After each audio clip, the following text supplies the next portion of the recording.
Hi, my name is David Montesano. I'm an admission strategist with College Match, and today we're going to talk about college matchmaking, choosing among the 6 different college types.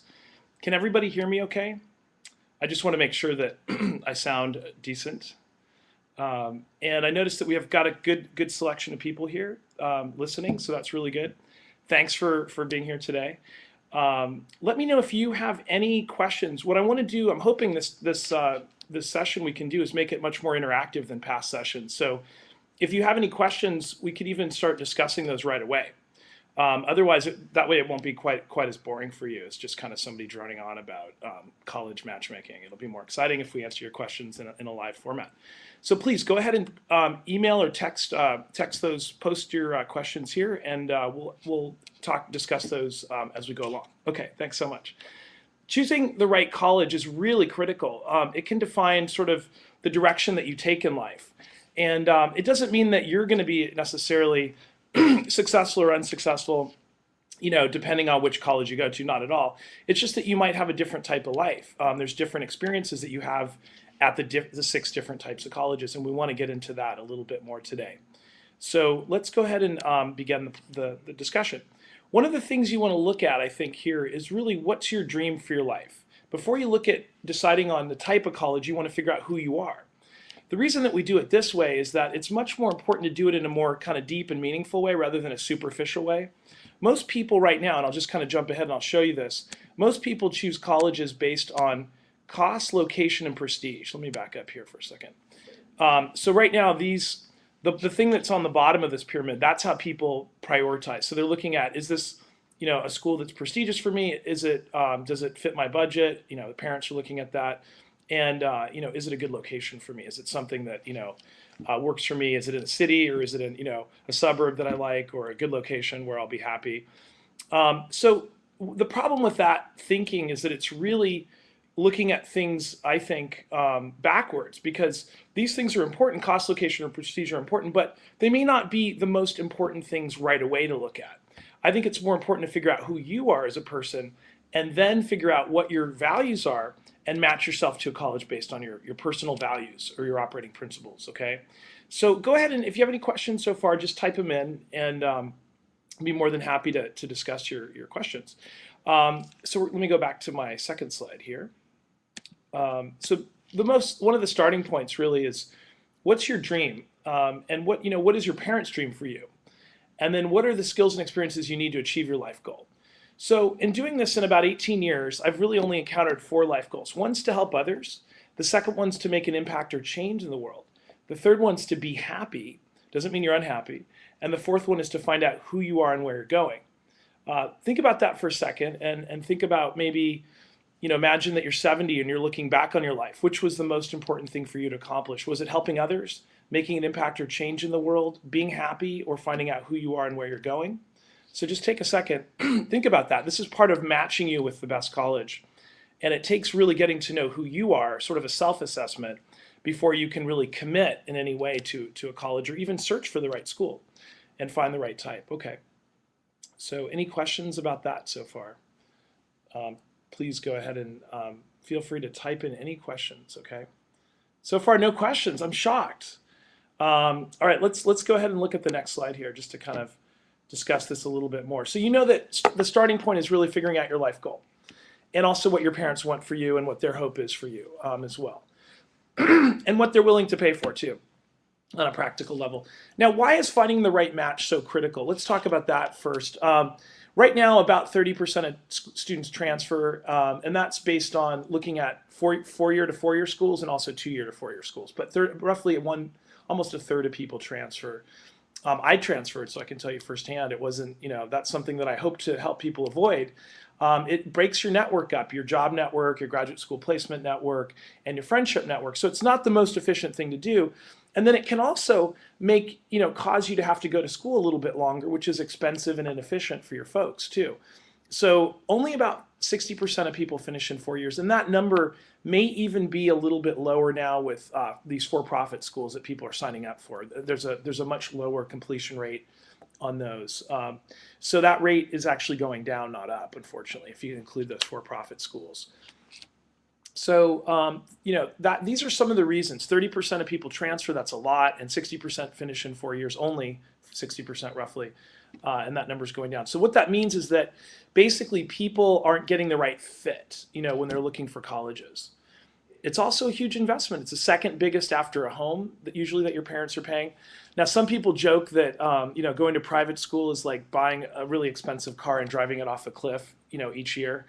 I don't think it's that bad. I think there is a return on that investment, and certainly, excuse me, it tends to beat the market, and the investment is usually greater than $1 million in your lifetime.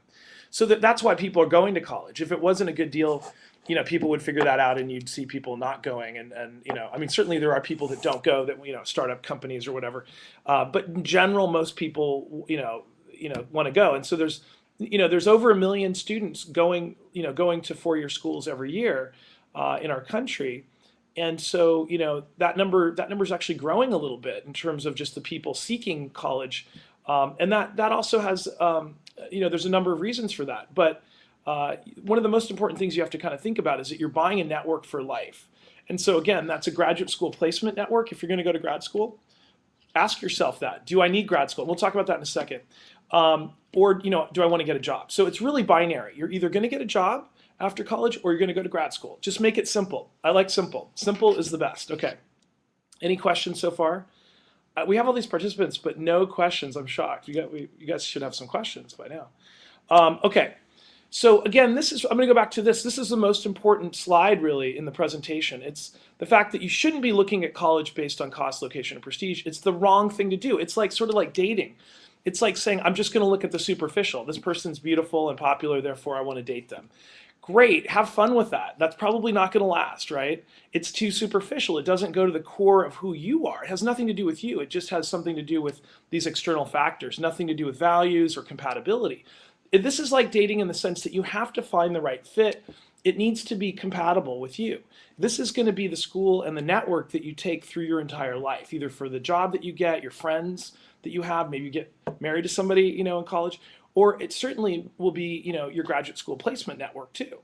So it's critical that you find a network that really matches who you are, your values, your operating principles. If you're a creative person, you want to be in a creative network. If you're somebody that demands precision and efficiency, you want to be around people that demand efficiency and precision. It just makes sense, right?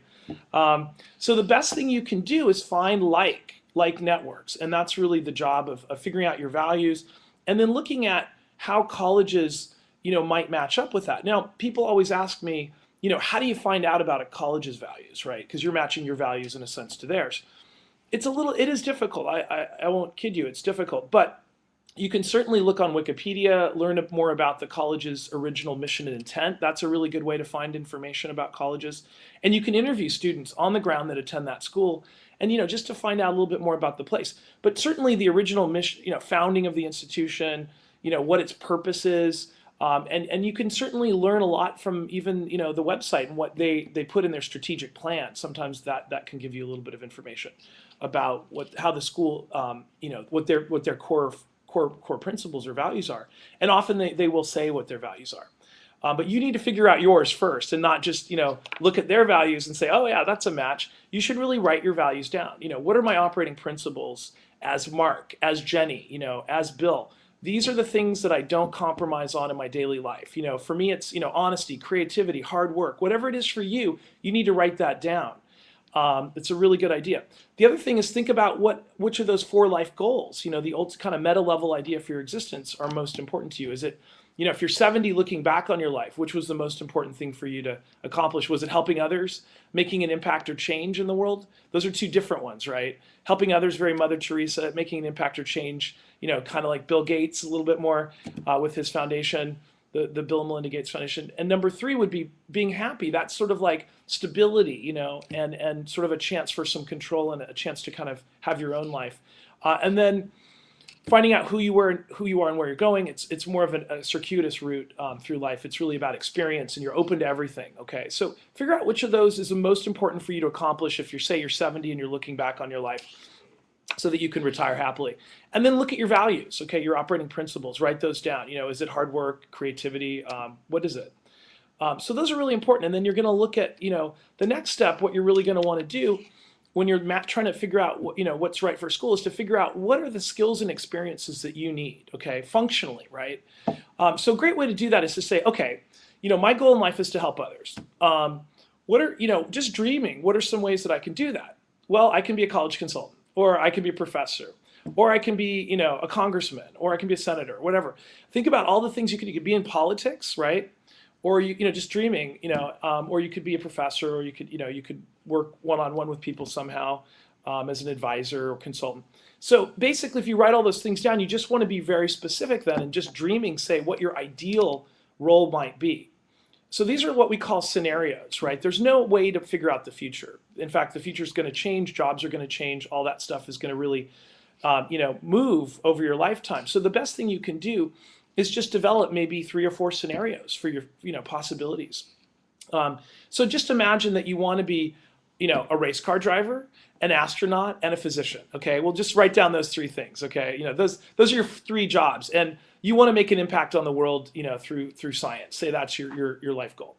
So you want to be a race car driver, an astronaut, and or a doctor. And what we want to do is find the common thing. And so we need to then look at what are all those jobs, what are all those, obviously the race car driver is a little bit of an outlier, but if we take the physician and we take the astronaut, what are the common factors there in terms of the kind of education that somebody needs to become either an astronaut or a doctor? Well, the common factor is pre-med, or physics. Pre-med is nothing more than just a science sequence. So really physics or any kind of science sequence that would help you get into med school. So when you look at who becomes an astronaut, it typically is PhD physicists and people that are physicians. So you can definitely you could start out with physics, say, as your bachelor degree component, and then look at, what are the schools. So then what you need to do is figure out, you're going to go to grad school, right? If you're a physicist, PhD physicist, you need a PhD. If you're a physician, at least in this country, you have to have an MD, a medical doctor degree. So so what that means is essentially you're going to go to grad school. You don't care. You should be totally agnostic at that point, and look at this pyramid on, say, like job prestige or maybe cocktail party prestige, social prestige. Because there's 3 different types of prestige. There's social prestige, like, if you're at a party and you drop the name of the school and people are like, oh my gosh, that's awesome. You really, it's kind of like winning the award for all the hard work you did. I went to Caltech. Cool. That pops. It says to people, hey, you're really smart. You worked hard in high school. But what if I was willing to take a hit on that social prestige and go to a school that would even give me merit money or get me into, the college of my dreams, or that I could get into perhaps even easier than Caltech? And this is a bad example, but Harvey Mudd, punches way above its weight. It will get you into grad school, just with a hair's difference from Caltech. And it will also get you earn you a lot of money. It's at the top of the pay scale rankings. But what I was going to say is that basically, if you're willing to trade off, and this whole thing is about trade-offs, if you're willing to take a hit on the social prestige, then you can get the graduate school placement prestige. So in our example here of the person who wants to be an astronaut and a doctor, taking a hit on the social prestige for the first degree would be fine, right? Because you want to get into medical school. It doesn't matter what your undergraduate degree is in. If you're like pretty much set on medical school or a PhD in physics, why do you care if everyone's heard about your undergraduate degree? I mean, employers have, or cocktail party, it doesn't matter because you're going to go to a graduate school probably that everyone's heard of. So it really doesn't matter, in my opinion. You should be able to trade that off. Sometimes you can win merit money from schools if you're willing to make that trade-off. So instead of going to Caltech, which may not give any merit money, you could go to, say, College of Worcester, which has a great physics program and will give you some merit money. And that would get you in just as, at a very high level to, say, Caltech for the PhD. In physics, or it would get you in at a high level to a medical school, University of Washington Medical School, in Seattle, whatever it is. So basically, those are the 2 routes that you want to take to be an astronaut, and or a doctor. You could be the same thing, and they do put doctors up in space too. So anyway, that kind of, and then the race car. Sorry, I forgot to mention the race car thing. Basically, what you want to do then is you want to have, you basically want to think about a location, and hopefully, the college that you look at has to have like a race, a car track nearby that you can race on, So that would be the last final piece, to put in there. So I do think that location, prestige, and cost matter, but they don't matter first. It's kind of like saying, does beauty matter when you're finding your ideal mate? It might matter. I mean, attraction's important, but it may not be the most important thing. It's good that it's there, right? But it shouldn't be the number one factor. You shouldn't be blinded by that. It's just a waste of time because too many other people. It's going to be so popular that everybody else is going to go straight for that. Why not find a better match, you know? And don't try to date the supermodel. Try to date somebody that's going to be a better fit for you. Really, that's the message here.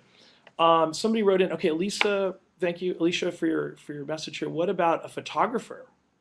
Great question. Do you mean, let me ask you this. When you say a photographer, are you saying like what kind of school for being a photographer? Is that your question? I'll wait for your response here. So basically, let's see. Okay. So one of the other questions that people ask me a lot, apart from does it really matter which college I choose? And let me talk about the 6 colleges. I think this would be a good time to talk about them. Let me pull up that slide. So right now we have six colleges, as I like to kind of classify these. They're based loosely on the Carnegie classification, which is the way that all these rankings. I don't believe in rankings at all. I think there's a constellation of colleges out there, and each state has kind of the model is there's a national model obviously, but each state has kind of represents the DNA is sort of there in each state. There's like a subset really of what exists on the national stage in each state. So in each state, you probably have this mix of colleges for the most part. Not every state, but almost every state. So liberal arts colleges, what are those? People don't really know much about them.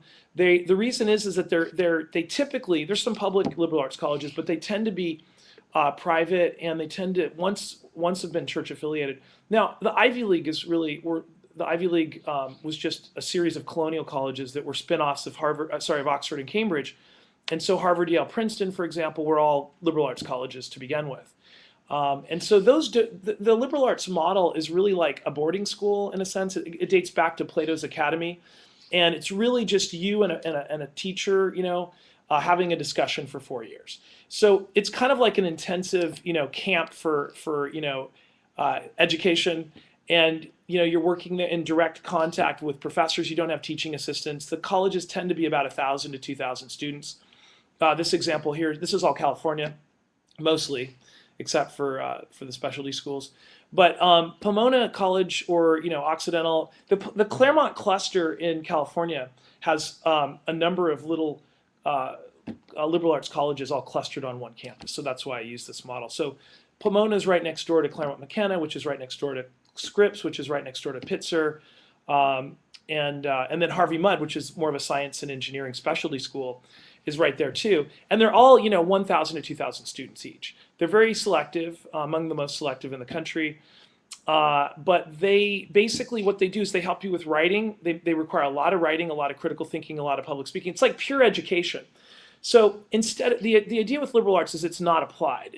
You'll study something like English, say, or maybe a better example is economics rather than business. Typically liberal arts colleges won't have a business major. So that's why it's kind of unknown to parents and students sometimes. They can be sort of foreign a little bit because they don't give anybody a job right away.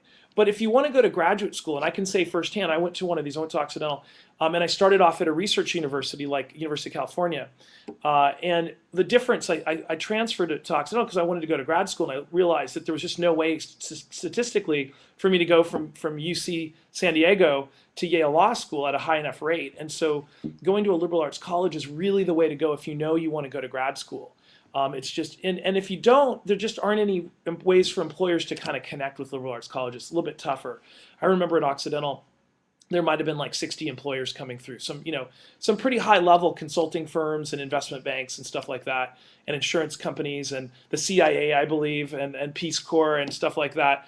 But there weren't that many. I mean, if you were to add them all up in a year, it might be 60 firms coming through. Maybe it's more now. But that's not their function. Their function is really, it's like a boarding school to really give you the best classical education there is, to make you a better writer, better critical thinker, better public speaker, and a better leader. So they do that better than any other school. It's just kind of that pure, liberal arts education, like classic kind of little Ivy education. So Pomona is really just a little Ivy.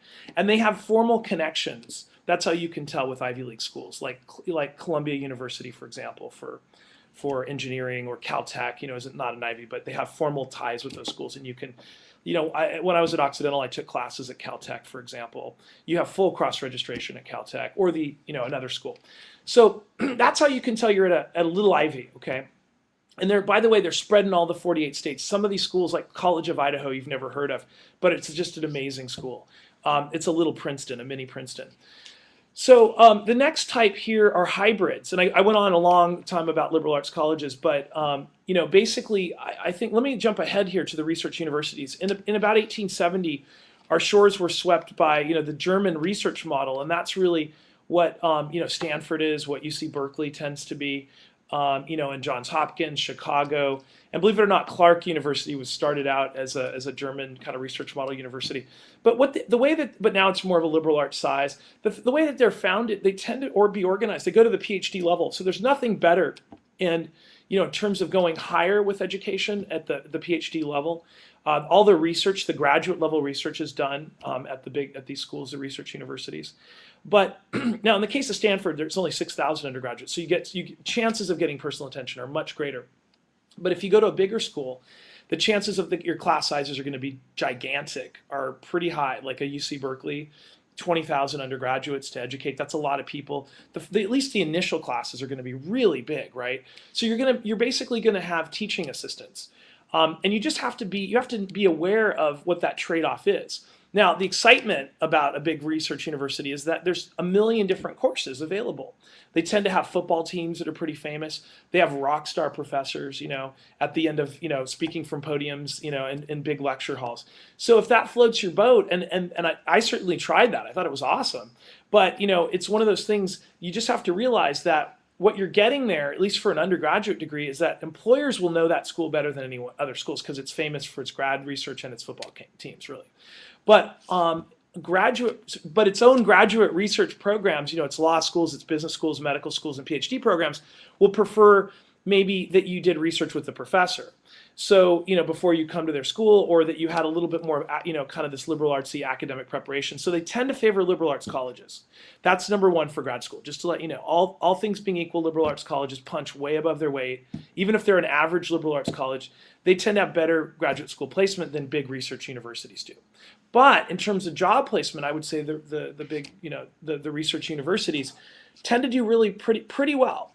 And a great resource for looking at outcomes, jobs, if you're interested in pay as a proxy for employer traction, would be the PayScale graduate rankings. You can just type into your browser PayScale graduate rankings, and you can get a list of colleges. Anyone want to do that right now just to look at it? Just type in PayScale graduate rankings.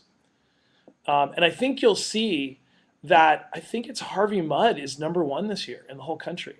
It was Princeton last year, but now it's Harvey Mudd in terms of earnings. So they look at first year out of college without any graduate school, just as an undergrad. First year out of college, and then they look at, I think, 10 years out what your the pay scale would be, and it's pretty high. It's definitely over well over 100,000 10 years out. So the interesting thing on the pay scale rankings, I just might point out, is that some of the hybrid universities do really well, and in particular, Santa Clara does really well on the pay scale rankings. And that's, when I say hybrid, that's kind of, think about it as being squished between the research university and those tiny liberal arts colleges where you get all that personal academic attention. And it's like in between size, you're going to get, Santa Clara, which is going to be like, 4,000 or 5,000 students. You're going to get some Jesuit writing, critical thinking, public speaking, but then you're going to have the chance also to focus on some pre-professional things like finance or marketing or engineering, which you wouldn't get so much at the liberal arts colleges. There's a couple schools that have engineering programs, and there's a couple schools in liberal arts that purport to have finance programs, but it's really more economics. That's not their function. Their function is to get you to grad school, more or less, and educate you in a great way.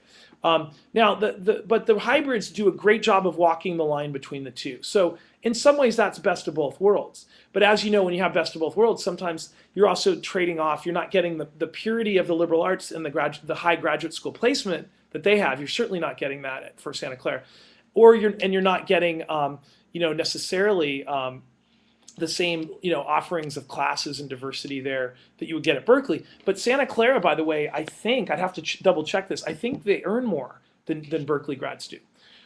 So we'll have to check the latest ratings, but they did in the past, they did really, really well. Now, the next category here are teachers' colleges slash comprehensives. There are many schools across the country that were basically developed as they were called normal schools, and they were created to educate mostly women that were going to go into the K through 12 kind of world, and increasingly pre-K too. And teach in our public school system. So we needed teachers, and these teachers colleges, as they were called, were created. So to give you an example, in California, it's the CSU system. Any of the California state universities, except Cal Poly, are considered, and maybe one or two, like a maritime college. But the CSUs in general are teachers colleges. So San Jose State, for example, was the original CSU. Now, the thing about those schools, though, is as the communities in which they, resided needed different kinds of education, they adjusted to that task and created business schools, or they created engineering programs. San Jose State has one of the best engineering programs around, and computer science programs, given its location in Silicon Valley. So the thing that's so interesting to me is that you can have a comprehensive, like Arizona State's probably the most interesting comprehensive to me, fascinating school. It's huge. There's like 40,000 kids going there or something. But because they have little schools, they've created these different schools within the context of Arizona State. So they have a great, for example, communications program. The Walter Cronkite School of Communications is there. They also have a polytechnic campus that they've created, which we're going to talk about in a second, which is just many technologies. And then they have an honors program, the Barrett College, which is devoted. It's got a devoted faculty, and it's just almost like a liberal arts college within Arizona State University. And that school does really well in terms of graduate school placement. So these comprehensives can be kind of surprising. They can do some pretty exciting stuff. The next type is the polytechnics, and there's a question here from Ernestine about where I would put Purdue. I would put Purdue in two categories: the research university, but really also the polytechnic category. Polytechnics, I mean, in terms of the way I'm describing them, they tend to be what were created by President Lincoln in his Morrill Act. They're land grant institutions. They tended to be land, and now they're sea and space grant institutions as well. So Cal Poly is a great example in the California system, state system. UC Davis in the University of California system is the other polytechnic, and in the Ivy League, I don't know if anyone can guess what is the polytechnic in the Ivy League. And I'll give you a clue. They're cows on campus at polytechnics because they're doing agriculture and engineering work. So they're land grant institutions. If any, I'll be interested to know if anyone can guess what the polytechnic is in the Ivy League. Okay, so just that's a question for you. And then specialty schools, these are great, one-trick ponies. They just focus on one thing and do it really well. So I mentioned Harvey Mudd's kind of a specialty school. It's kind of narrow. It's just mostly science and math. And then Babson is a business school in Massachusetts, near Wellesley. And Juilliard is in Manhattan, and it's misspelled here. Sorry, it's Juilliard. But that is Juilliard is a performing arts specialty school. So, and there's specialty schools for anything you want to do. There's clown colleges. There's whatever you want. There's probably a specialty school to do that thing, which is really great. I love that. If you want to be a clown, there's a school for that. If you want to do puppet making, there's probably a school for that. If you want to be a business person, school for that. If you want to just do engineering, Olin just does engineering. There's just a million different kinds of possibilities. Art is another specialty if you want to be an artist. So that's the question that Alicia, you asked earlier. If you want to be a photographer, probably a specialty school is one of the options you might want to look at. So, give you an example, the School of Visual Arts in Manhattan is much more focused on things like photography. But there's many good photography programs out there. It's not the only school. Brooks is another in Montecito, which is gorgeous. It's like, if you want to live near where Oprah lives, it's the same community. It's these gorgeous mansions in Santa Barbara. This kind of wooded area. It's really pretty. Basically, Brooks Institute of Photography is right there, and that's a top photography school. Okay, any other questions, please? Love the questions. These are great. So what are the trade-offs? Let's talk about when you're choosing, what are some of the trade-offs here that, you're getting into. And so one just kind of easy one to look at. Remember, hybrids are in between, but if you're looking at just liberal arts, so you're not looking at specialty schools, polytechnics, or teachers' colleges, or maybe you're looking at comprehensives though. One of the things you might want to think about again is really simple. It's super binary. Am I going to graduate school or am I going to get a job? And if you don't know, then say what are the kinds of jobs that you might need, right? I mean, what are the kinds of education that you might need for the job that you want to do? So if you want to be, a great example here, is somebody wrote in here about my daughter wants to go into advertising but wasn't sure if she should look at specialty schools or business schools. That's a great question. Amazing. So what you need to do is you need to model what you want to do first. Okay, so figure out kind of ahead of time what are all the job, just dreaming, what are the perfect job possibilities? And you have to do some research. There's no way to answer this question without doing some research. So basically you have to say to yourself, okay, what's available? Right now, today anyway, the current reality is that advertising has changed a bit. It's gone online, right?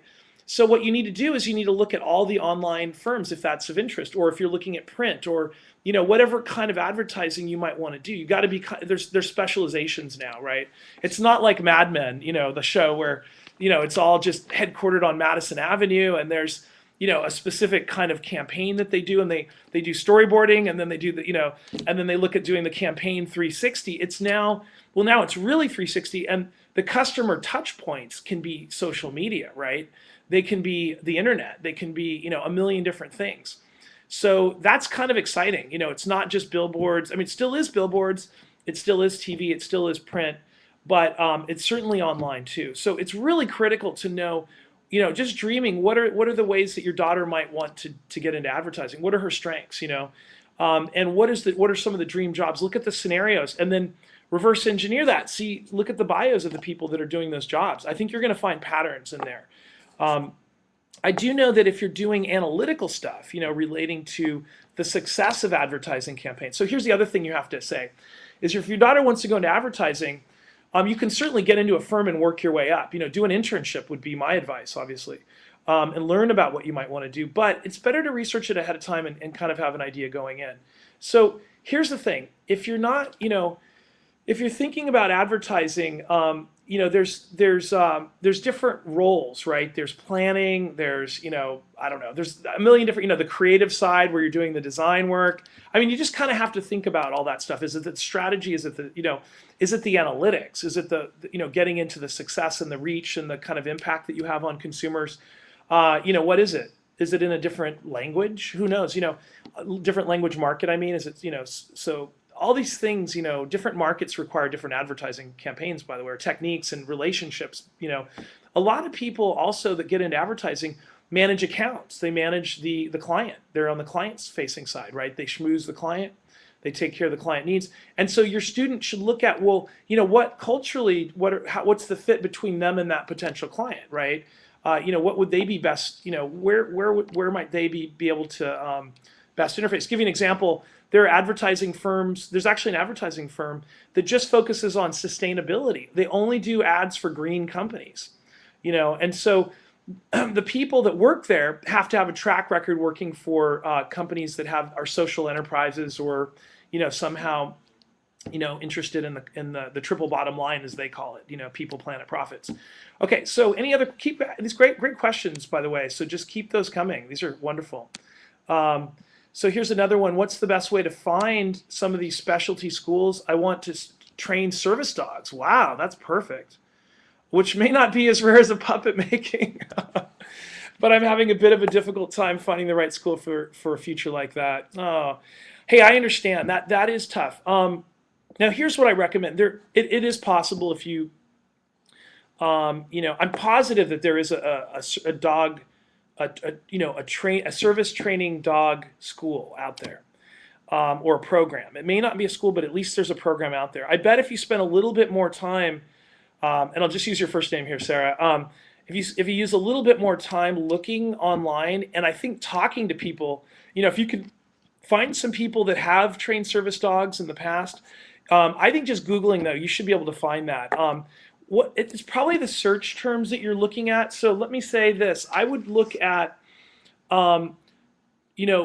best program, uh, and you need to find the right terms for training service dogs. I mean, that might be not be the right term. It might need to be a more formal term, right? So figure out when you train service dogs, are they called service dogs or is there another name for them? And then obviously training is just training. So maybe you can use the word like academy or college or school, and then figure out what a better way to say service dog is. Or maybe that is the right term. If that's the official term, find the official term. So I would Wikipedia or Google service dogs first. Actually, Wikipedia could be the best way that you could find that. And look at the list of sources at the bottom. And I bet you'll have a link. If you said training service dogs and you Wikipedia that, I bet you'll find a list of schools there. I really think so. Or at least a link to schools. Okay. Good luck with that. I'm sure you're going to find it. It's just a little bit more. I think you probably need about a half an hour online, and you'll find that. Okay, someone asked me. Oh, this is a great one. Arlette asked a great question. Since journalism nowadays is well known as a dying profession, I was just talking to a reporter last night who's a client, and he said exactly the same thing. So, do you recommend communication for any reason? Is there a good communication school in Pennsylvania? Yeah, I mean, people increasingly want to major in communication. I don't, I mean, here's the thing. If you ask people what they major in and then versus what they do later, people switch jobs. There's a number, I forget how many times, adults change jobs. I don't think it matters so much what you're majoring in once you get a track record going out there. It certainly helps for your first job, And so I do think communications probably, journalism, communication, they can be different, obviously, but I think they're still popular. There's still things that people really care about. But I think that a lot of, I don't think that's gone. I think that it's more just that you have to adapt to the way people get information. I mean, people still want information. People still need and require, and count on and trust, experts to bring them that information, right? So I don't think I realize that the print journalism is dying, but a little bit, and it's going online, But I don't think, I wouldn't say TV's dying necessarily. I mean, maybe I'm not an expert on this, but that's my sort of layman's sense or amateur sense of it. TV seems to be alive and well. Print, though, I agree with you. It seems to be, sadly, because I love print, it seems to be going down. But online, I mean, people, like the Huffington Post is a great example. What I would look at is, who does the Huffington Post hire? Who does any online or digital media source hire? What are the commonalities in the schools there? And your other question, is there a good communication school in Pennsylvania? I mean, yeah, there are. UPenn, which is tough to get into, has an Annenberg School for Communication, which is top notch. Just to give you an idea. So what you might do is you might look at just all the communication schools. I mean, I think any school, you might look at Villanova. There's just a number of schools. A good way to do this is to look at College Board has this thing called, I think it's Big Future. And it's a search engine where you can actually go in and put in your state, and then you can put in the major communications, and I think you'll find that an answer to that right away. But certainly you could start, UPenn is one to look at. Okay, great questions, you guys. Oh, you found one. Okay, great. So Ernestine found something for training dogs. Okay, very cool. Good job. I am happy for you. Well done. Okay, so then here's another one. What is a school that has the best program for publishing? Okay, so that is a great question. I don't know how to find a list on that. Now, what do you mean by publishing? I guess that's really the question. Do you mean like the physical aspect of making a book? Or is it like choosing books, as in a publishing company, like Random House, the publishing company where and then there's a lot of different roles in publishing, obviously, but is it more like you want to look to acquire books and then publish those for other people? What I think you need to be more specific a little bit, and then I can help you there. But it's a great question. Okay, and let's see here. Another one. My son is planning to major in mechanical engineering. Which type of school is more hands-on for engineering? Great question. Mechanical engineering is pretty hands-on by definition. It is dealing with parts. But They want you to do. Here's the thing about that. You know, even so by definition, I would say mechanical engineering super hands-on anyway. You don't need to worry about the hands-on part. I think though that mechanical engineering, you know, there's a difference between mechanics and engineering, right? Mechanics is full on hands-on. You know, if you're going to be a mechanic, you're just going to start with tools and you know, working on an engine or whatever it is, or on parts, you know, machine parts or whatever. But basically, if you want to do, you know, any kind of a, well, I guess what I'm trying to say is if you want to do, you know, higher levels, you know, kind of more like the theoretical stuff, you have to have some base of theory to do that. I mean, if you're going to do engineering that's mechanical and more, you know, kind of beyond a little higher level stuff, then you're definitely going to want a typical, you know, mechanical engineering program. Lots of math involved in that. You're going to have to get into some physics, all the stuff that would be required to look at machinery, and basically work on complicated systems and also developing those. So I hope I answered your question, Ernestine. Thank you very much for that question. Okay, so the next one here, let's see. Oh, okay, you said, okay. Oh, I see. The canine school that you sent, Ernestine, was not for you, but for the lady who asked about the question. Okay, sorry. Let me go back to that. Okay, good point. Let me just look at that again. Okay, so here is the URL for the person who is looking at the canine school. Okay, and that was let me go back here. Okay, yeah. So let me get this URL for you. So it's www, and then it's berginu.edu. So berginu.edu, and I'll say that one more time. It's berginu.edu, and that's for training dogs. Thank you so much, Ernestine. That was very kind of you to do that. All right, let's go on to the next question here. This is great. So this person said no name, but said like working as a publishing company person, like an editor for Little Brown. Okay, great. Thank you for that. So it's so simple. If you just go to Little Brown, and you just look at the bios or Google the bios, find out where they went to school. My sense is that they're probably going to be liberal arts colleges, probably colleges or top tier English programs, probably. So schools, like Vassar is a great example. Schools that have a lot of publishing connection, Yale, could be any school though. Could be, William and Mary, any school with a strong English program, Duke, could be, but it could be anywhere in the country too, that has a strong English program. UC Berkeley has a strong English program. It just, the list would go on and on. So, and at an undergraduate level, a really good source of information about quality of undergraduate programs is the Ruggs recommendations, because there aren't very many good sources for the high quality undergraduate programs out there. There really aren't. So Ruggs' recommendation on the colleges, I believe it's called, and it's in many editions, is really amazing. I absolutely recommend that book. I've got a book coming out too called Brand New, but if you're looking more functionally at just looking at how to get undergraduate majors that would work. Now that won't tell you, there's no such thing as a publishing major. I would look at writing, any kind of English major would be great for publishing. Just to give you one example. You could also be a business major though. It wouldn't matter. I mean, you just should probably have a liberal arts background would be helpful. Some kind of well-roundedness would be I think somewhat good. But then again, publishing companies are facing challenges that are more practical and pragmatic, and so maybe looking at where it's heading in the future might be important. If it's going online, maybe sort of coupling whatever you have in terms of a background with more knowledge about online publishing. That would be for example, just from my own experience with publishing my book. It's a lot of stuff is going to e-books.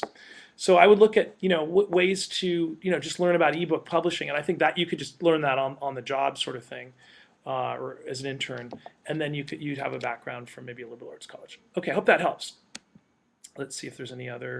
Okay, so basically this slide here just talks about the trade-offs. If you're looking at a smaller school that's highly intensive academically, you're going to have more of a chance to do research with professors, and that catapults you quickly or more quickly, much more easily into graduate school.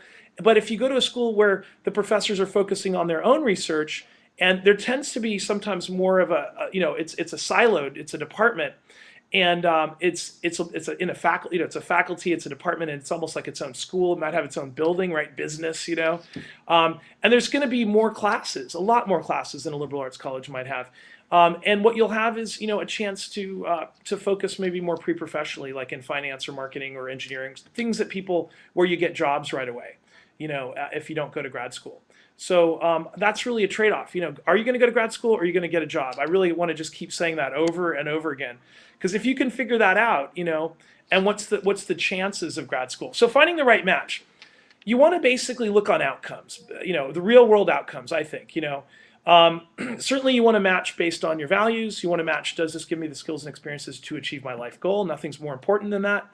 But when I want to achieve my life goal means there's some steps to getting to it, right? Some job steps. I want to be an astronaut. I want to be a race car driver, and I want to be a doctor, right? From our example earlier. So I need to know what, obviously, does a school match my values? Is it going to give me the graduate school outcome to go to med school and or to go to get a PhD in physics? Well, in this example, because I want to be an astronaut and a physicist, or a doctor, basically I need to look at PhD production in physics. Where can I find that? So one of the things you can do to find that is the National Science Foundation did a baccalaureate origin study. That's a really good one to look at. So they looked at 10 years or so, I think it was in the 90s, of where people went. In figure 2, it shows you where people came from before they got PhDs, and it's fascinating. So like a little school like Grinnell, okay, in the middle of a cornfield in Iowa. It has a great endowment. It's over $1 billion. Warren Buffett manages the endowment there, or is on the board.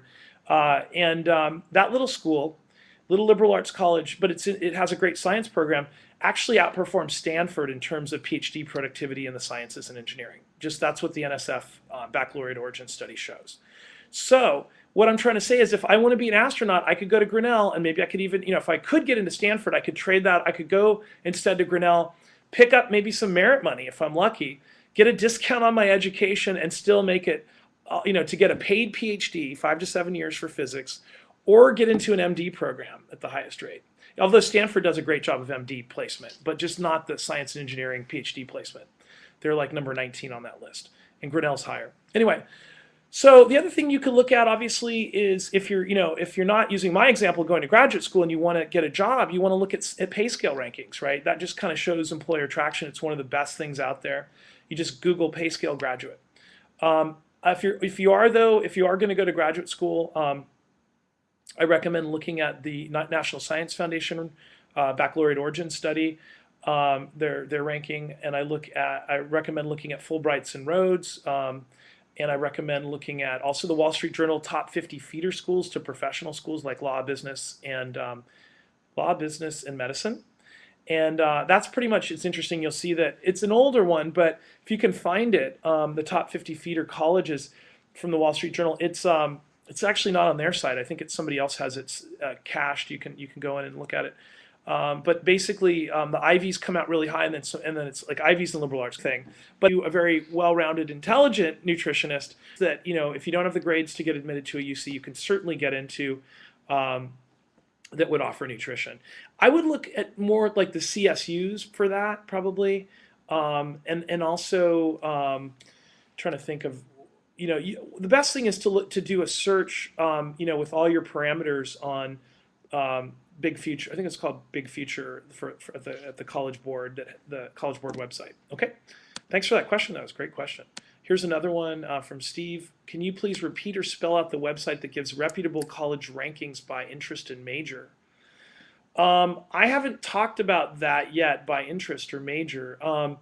There really isn't one that I'm trying to think. Oh, maybe you were saying, National Science Foundation? I don't know. But that one is more just for science and engineering, the PhD productivity. And that's, National Science Foundation. I'm trying to think of what you're asking. Maybe I need some clarification from you before I can answer that question. Okay, thanks. See if, okay, so we'll keep rolling here. But anyway, this just gives you an idea. And you want to pick the right school, obviously. Whatever offers the kind of, the right match, the educational philosophy, the job network, and the graduate school outcome. Those are the things to really look at. Okay, so let's see here. And any other questions? We are, this is a great time to ask questions. Okay, let's get to the next slide. And then this is all stuff about admission. So I think we'll save that for another time, but I just definitely would like to answer any more questions that you might have right now. Please write some in and we'll have a discussion for the remaining 9 minutes here. Anybody? Okay, let's see. I guess I can go on to talking about, let's see if there's anything else in the meantime. Let me actually answer a question here. Somebody had asked this earlier. What's the difference between, what about cost of college when you're trying to pick the right schools? The interesting thing about that is that I would make that kind of a last criteria. It is important, but it's not the most important thing. Again, it should be kind of, I think, last in the way that you look at things. Think about it like when you're applying to schools. I mean, it's important though if you can't afford a private school to know that in advance. But let me give you an example. If your grades are like you're in the top 10% or top 25% of your class, and your test scores are at or above the mean scores of your reach colleges, it's very likely that you will be able to win a discount off of or merit money, and you have great extracurriculars. Sorry, that's the other picture. Part of the picture, you need to have strong extracurriculars and hopefully scale those from your high school level toward the state or national level. But if you have some of that stuff, it's likely that you could apply to a private school and get a little bit of a discount off the bill. Our students that we work with, although it's very intensive work, get about $57,000 off the bill over 4 years, which is the most among those measuring it. I could imagine though that if you had some of those components and you had a great essay, good teacher recs, all that stuff, and you're kind of at the top of your class, there's a potential for getting merit money for sure from some schools that might be 50% chance schools or safety schools for you, but not the reaches potentially. So the idea of giving merit money is to switch you away from your reaches. The schools that are less pretty and popular will give you money to have you come to their party rather than the VIP party that you really want to go to there. So that's all it is. It's just a slightly less popular party, but it might be a better fit for you. The people might be more interesting and fit your values. So anyway, money is a consideration in that sense. Now, if you have lower grades, lower test scores, not as many extracurriculars, and you're not sure if you can afford it, the family income combined is like, say under 100,000 or something, you can certainly look at financial aid. That's the other thing. But if you're right in the middle there, you're kind of like at 100,000, your parents don't really want to pay full fare because they can't afford it, obviously, at that rate. Private schools are 50 to 60,000 a year sometimes. Then you might just be looking at a state school only option. So that is a great question. Let me see. Here's another one. Okay. Please show the different types of schools again. Absolutely. Let me get back to that slide for you. 1 second. My connection speed here. There you go. Okay. Anyone else have any other questions?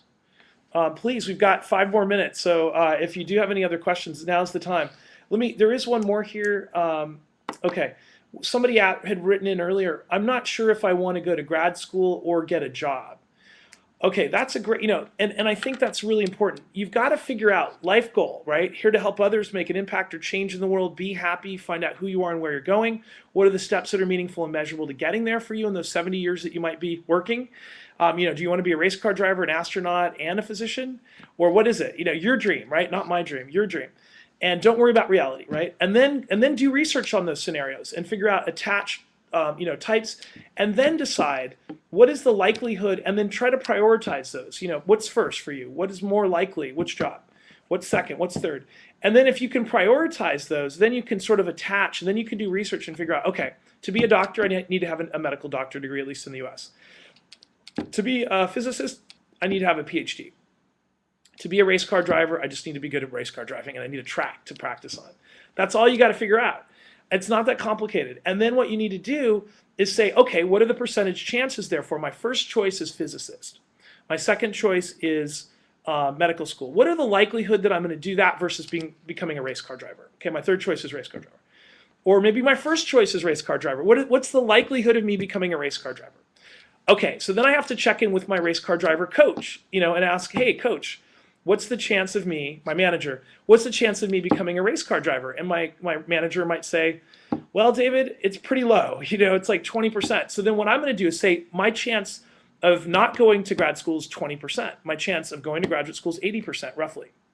And so that's really bad, kind of overly simplistic, but it's a great way to kind of do the math here and figure out, okay, 80% of the time I'm going to grad school. So I don't care. I can be agnostic on, cocktail party prestige. I can be agnostic on employer traction or pay scale rankings, but I can't be agnostic on graduate school placement. And I should look at those National Science Foundation, NSF, the rankings for the baccalaureate origins rankings, and I should look at the MD placement rates, the Wall Street Journal 50 top feeder school rankings, okay?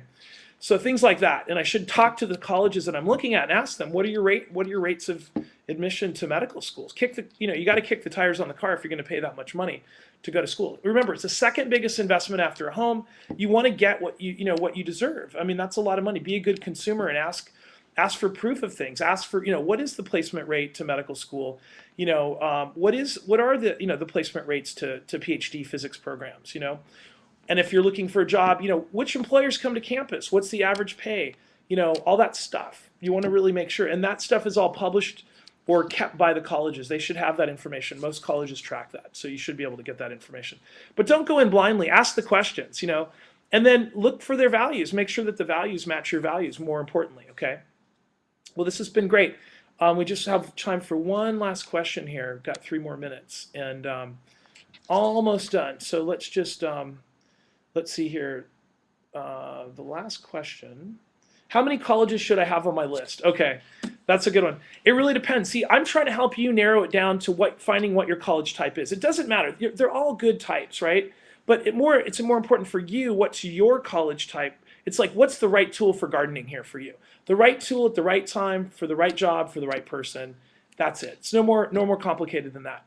If you had all 6 types, your college list is going to be, a mile long. If you can narrow it down to one type and know, hey, as a potential doctor or physicist, I want a liberal arts college and I want one with high MD, and PhD physics placement rate. Then I can just focus on liberal arts colleges, and my list can be a normal list. It really depends. It used to be that people applied to 6 colleges, 2 reaches, 2 50% chances, and 2 safeties. These days, it's more like 9 to 12. But whatever fits you. But you need risk distribution. So that's one of the things that I want to leave you with. Find out who you are. Match yourself with a college. Don't worry about the external factors. You take control. You choose. You select. Don't settle. And make sure that it matches who you are. That's the most important thing I can leave you with. Thanks so much for listening. I've had a great time.